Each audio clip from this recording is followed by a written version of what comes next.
Салам достор, каналыма кош келиңиздер. Бүгүн сиздер менен балыкты духовкада бышырабыз. Аябагандай даамдуу, сонун болуп бышат. Ушул жол менен бышырсаңыздар сиздерге сөзсүз түрдө жагат деген ойдомун. Видеонун соңуна чейин карап, мен менен бирге болуңуздар. Анда эмесе кеттик.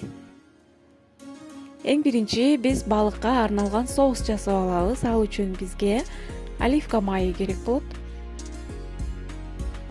Андан кийин паприка жана кара мурт салабыз. Чеснокту майдалап салып алабыз.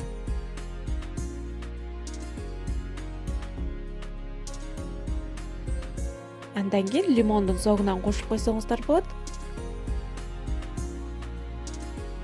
Ушундай сыгып кошуп алабыз дагы. Татымына жараша туз салып, аралаштырып даярдап алабыз.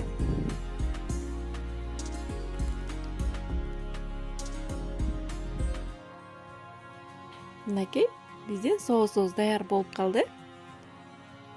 Андан кийин балыкты жууп, тазалап, ичиндеги баардык нерселерин алып, ушундай кылып даярдап алабыз дагы. Андан кийин ушундай кылып бычактын жардамы менен аягына чейин кеспей, кичине балыктын үстүнөн кичине тешикчелерди жасап алабыз. Мынакей ушундай кылып жасап алдык. Бул менде скумбрия балыгы. Сиздер болсо кандай балыкты жакшы көрөсүздөр? Ошондой балыкты ушундай маринад менен, ушундай соус менен бышырсаңыздар, аябагандай даамдуу болуп бышат. Сөзсүз түрдө жасап көрүңүздөр.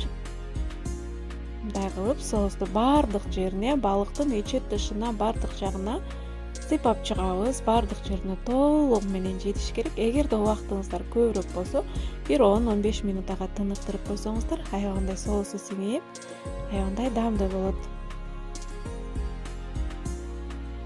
Же болбосо бул соус менен сразу эле бышырып берсеңиздер болот.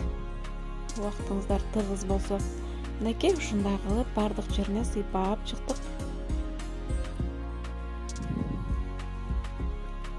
Ушундай листке салып алдым. Андан кийин мага лимон керек болот жана балыкты коздогонго укроп колдонсоңуздар болот. Бул укропту кабылыңыздарга жараша, табитиңиздерге жараша кое бересиздер. Эгерде укроп жактырбагандар болсо, кошпой эле койсоңуздар болот. Бизге укроп менен бышырган жагат, ошон үчүн мен укроп кошуп атам. Ичине ушундай кылып сливочный майдан кошуп кичине, андан кийин лимондон салып койсоңуздар болот. Андан кийин укроптон салып, помидор салып койсоңуздар болот.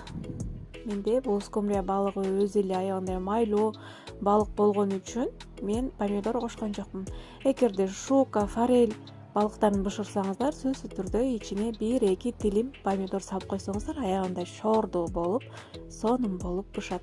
Ушундай кылып ичине салып алып, үстүлөрүнө жана биз кесип алган жерге лимондун салып койсоңуздар болот. Салбай деле койсоңуздар болот. Мен коздук үчүн ушундай алып коздоп алдым.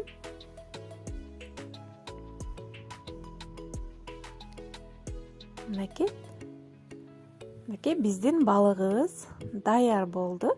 Эми үстүн фольга менен жабып, ысып турган духовкага 200-220 градуста 40-45 минутта бышырып аласыздар. Ар ким өзүнүн духовкасынын сырын билет, ошого карап бышырып алсаңыздар болот.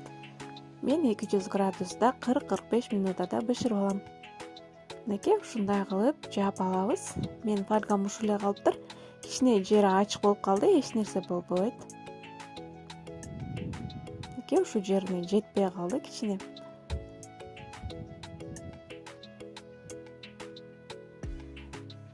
Эми духовкага салып бышырып алабыз. Мынакей биздин балыгыбыз да бышып чыкты. Караңыздарчы, аябагандай сонун көрктүү, аябагандай шордуу, сонун болуп бышып чыкты. Эми даамында сөз жок. Сөзсүз түрдө жасап көрүңүздөр кыздар.